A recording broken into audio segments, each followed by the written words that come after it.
Bonjour et bienvenue dans cette nouvelle vidéo. Alors aujourd'hui on va voir pourquoi s'identifier à son futur plutôt qu'à son passé. Alors je vous fais cette vidéo puisque souvent en cabinet effectivement je remarque que les personnes qui viennent me voir sont souvent tournées vers leur passé et orientées vers le passé. Et on sait qu'on va là où on regarde et effectivement si j'ai le nez toujours dans mon passé je risque pas d'avancer déjà. Et puis souvent quand on a le nez comme ça qui est bloqué dans le passé c'est rarement le passé le plus positif. D'accord? Et souvent, je prends l'image de la voiture. Je dis toujours, on a un rétroviseur qui est grand comme ça et un pare-brise qui est très très grand. Ça veut bien dire qu'il faut regarder la plupart du temps devant et de temps en temps, on va jeter un petit coup d'œil dans le rétro.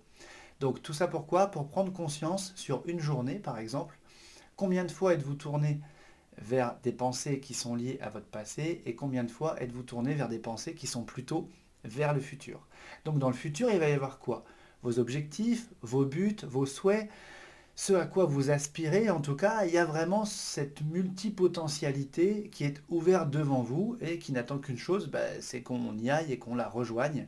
Alors que si on a le nez tout le temps dans le passé, eh bien on peut s'identifier à des blocages, à des traumatismes, à des états d'être, à des choses qu'on a pu dire de nous, à des conclusions que nous on a pu avoir de nous-mêmes dans le passé, etc. Et on voit bien que souvent tout ça c'est dépassé ou c'est obsolète. Voilà, donc voilà pourquoi je vous invite vraiment à avoir cette vision vers le futur et puis à nourrir comme ça vos objectifs, à être centré dessus et ça va créer un phénomène d'attraction et finalement c'est comme ça que vous allez vous remettre en marche puisque parfois on a l'impression de tourner en rond, de ne pas avancer. Mais si on regarde justement, où est-ce qu'on regarde? Est-ce que je regarde devant ou est-ce que j'avance pas mais finalement je regarde derrière? D'accord? Donc prenez conscience de ça, posez-vous la question, à nouveau faites cette petite lecture de vous-même dans votre quotidien et voyez quelle est la proportion du passé et la proportion du futur.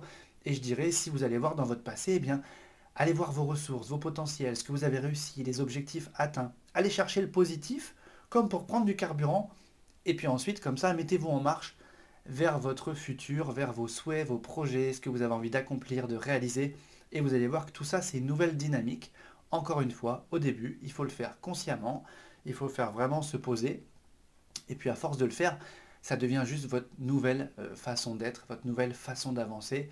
Et puis quand vous allez passer un peu trop de temps en regardant derrière, vous allez avoir comme ça des petites alertes intérieures qui vont vous dire tiens, c'est pas habituel ce que je suis en train de faire. D'accord? Donc on va complètement inverser la tendance.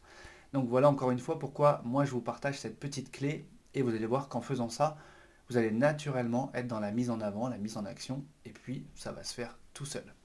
Voilà, j'espère que cette vidéo vous a plu et moi je vous dis déjà à très vite.